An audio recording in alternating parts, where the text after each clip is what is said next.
How y'all doing tonight?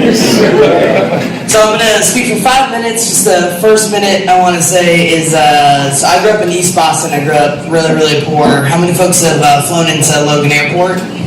Yeah, we used to have signs that said, not just an airport, people live here. So that's where I'm from. And single mom, my dad spent most of his life in jail. And there were three things that struck me about East Boston. One was, it was an immigrant community. The groups of immigrants that were there changed as folks reached into the middle class. What stayed the same was that poor people and immigrants lived there. The second thing is that my mom was one of the hardest working people I've ever met in my entire life. And she spent most of my childhood, as much as she tried to hide it, afraid. And the third thing is that it was an incredibly diverse community. Where I was growing up, it was mostly immigrants from Southeast Asia. When I go to the beginning of a Latinx influx from Central and South America, and when I go to my friends' houses, their parents were scared too. And I didn't have language for it at the time, but I knew everyone was afraid all the time. Home is also where I learned about racism, where I learned racial slurs, where I learned the differences that my family drew between our family and theirs. 38 about my life's work has mostly been that I thought those two things were connected, but I didn't quite know how. And I wanted to figure out a way to change that, to make people less scared. So I spent most of my life doing politics and elections. I love elections. The only thing more satisfying was when I was in college, before I came out as trans, I had a moving company called Two Women and a Truck. And I loved it, because people would want you to move their shit, and then they would give you money, and it was really straightforward when you had done something for them, right? It was great. It was a cash economy, it was good. But I also loved the opportunity to be a member of a union, but if I couldn't, I wouldn't. But I also loved elections, right? But what struck me, and I worked on Jared Barrios, the first Latino openly gay person to run for 6 out of Massachusetts. Tricky guy, but deeply good guy, passed a ton of legislation, and I worked on presidential campaigns, but it just seemed crazy to me that we aggregate people, we build leadership, we build a culture, we build resources, and then we go away. So I was searching for something different. And I was about to go to Chiapas in Mexico, some stuff was going on down there.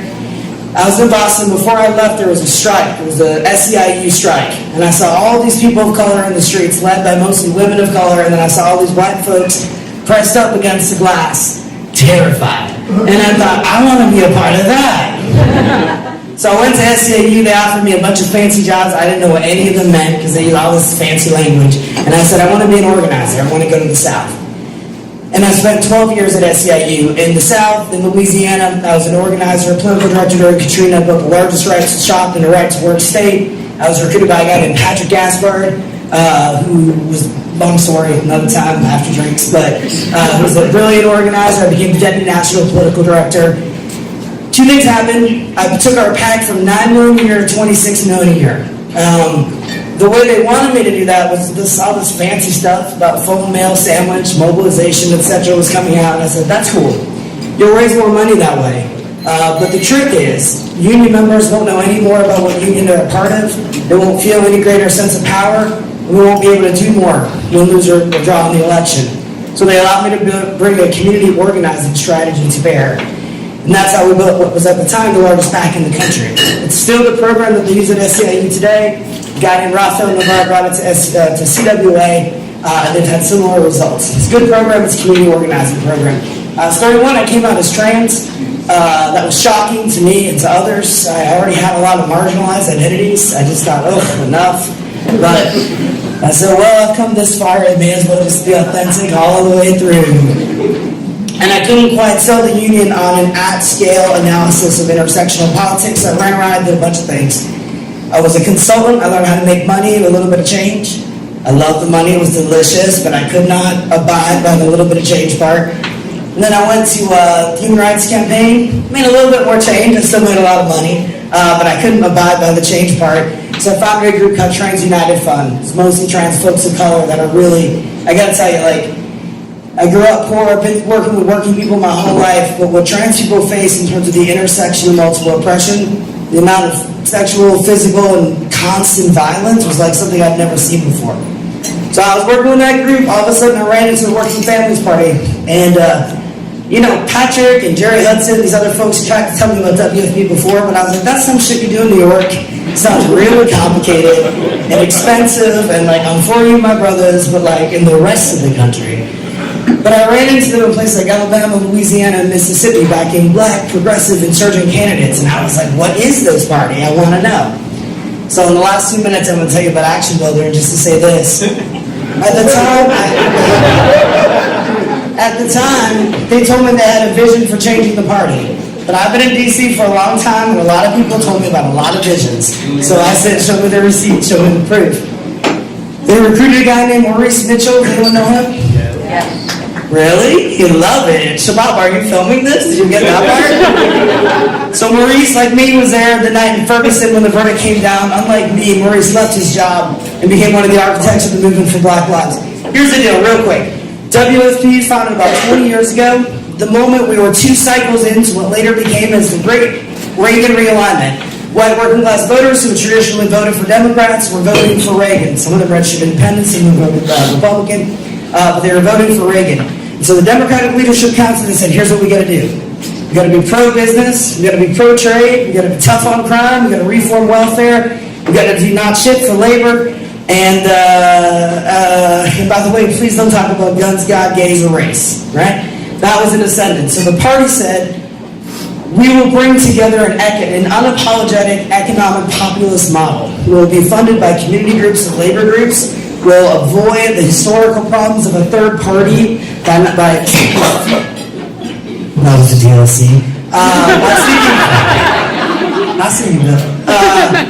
Looking good, by seeking fusion voting, and they would bring together people that were attracted to an unapologetic economic populist message. They were funded by unions and community groups, and their primary tactic was intervening in democratic political campaigns. Yeah.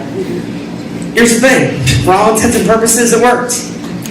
In New York, we got the IDC. We were decisive in getting a group called the IDC out of the way, right? We scared the shit out of Brother Cuomo. Smart guy, didn't win, but we scared him. We moved him to the left. In the first couple of weeks in Albany, this cycle, I was there. We passed more legislation we've been trying to pass for decades, right? Did the same thing in DC, but here's the thing. It was profoundly insufficient. We are still left battling for crumbs. Our model has been about engaging in democratic primaries, offering technical assistance, and mobilizing people on a tactical basis. I don't want to fight for crumbs anymore. Too many of my friends are dying. Here in DC, nation's capital, we have millions and millions and millions of dollars in the reserve, but people are sleeping homeless on the street tonight. Poor working class folks, particularly queer, trans people of color, are living with HIV and AIDS. It's unacceptable and it's immoral. It's also silly. So the thing the party wanted to do different was they wanted to build real political power. They wanted to invest in organizing.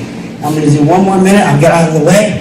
But the 3 things I want to say, we made 3 important decisions. The first was we decided to build a dues-paying membership base. Everybody said it would never work. That's some bullshit, right? Like, we know it works, because no one is more invested in their liberation than poor working class folks and folks of color, right? Second thing was we built a ladder of engagement. And all that's important about the ladder of engagement is to move up it. You've got to have political education, showing up, and doing work, building community. And the third most important thing we did was we worked with Action Builder. Without question, without exception. At Net Action Network, we're working with these trans groups of color in places like rural Alabama, Mississippi, and elsewhere. And unlike these big nonprofits, they didn't have a fatigue list. They didn't have a way to get to people at scale. And Action Network was the only tool that I could find that actually was intuitive and straightforward and helped them communicate and reach people at scale. But what we knew we needed to do in DC is instead of this insane cycle where the party would engage in elections, make a decisive difference, win, go away. Engage in issues, win, go away.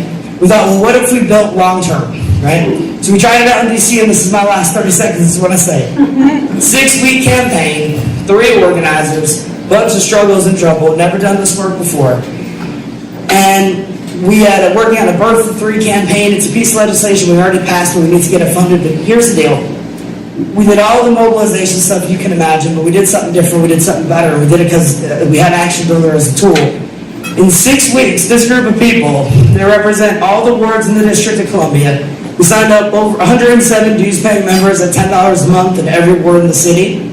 Those are party leaders. That's a group of 24 people who signed up at $10 a month, who did 2 meaningful shifts of action, who did a WFP 101, who did a house meeting or another shift of and here's the thing. There's 23 of those people. Their numbers and their demographics reflect the city. It's a majority of black folks. There's an overrepresentation of Latinx folks. There's some poor working class white folks in the mix. Those 23 people, because of Action Builder, are now working a list of 230 people. Not just in short term. This is the last thing to say. How many were Green and Gerber in the 90s? Total nerds. How about the Analyst Institute? You know what I'm talking about, right? So you guys all do those slides where you say canvassing makes the most statistically relevant difference in terms of turnout and persuasion. Here's the crazy thing. There's one thing that makes a deeper impact. My friend Aaron Strauss is the current ED at the Analyst Institute, was like, Hayden, great news. I said, tell me everything, Aaron. He said, when people reach out to people they know, it makes an even more meaningful difference. I said, I love you so much, my brother. But he said, but the struggle is when you're working on an election, you get a choice between mail and you get a choice between paid phones and paid canvas. It's hard to get to scale. But here's the deal. In DC, with a community organizing perspective, through elections and through legislation and through all the work, we don't just look at a win number, we look at a power building number. This is the last thing, we'll say 10 seconds. Look, the average turnout in DC, does anyone know what the average turnout in a contested election is in DC? 30%. Bunch of nerds, very qualitative. It's 10,000 people. So if you're a candidate, you need 5,001 folks, right? You're a candidate, good news. We ain't a candidate, we have a political party. So we need to be able to decisively impact 2,500 people, right? That means 250 leaders. 250 leaders that can connect and move 10 folks in their network, right? We're already moving in that direction. It's a long-term build. This is the thing that can transform everything. And I'm so grateful to Martha and to others because I think this is the goal. I appreciate y'all. Thanks so much.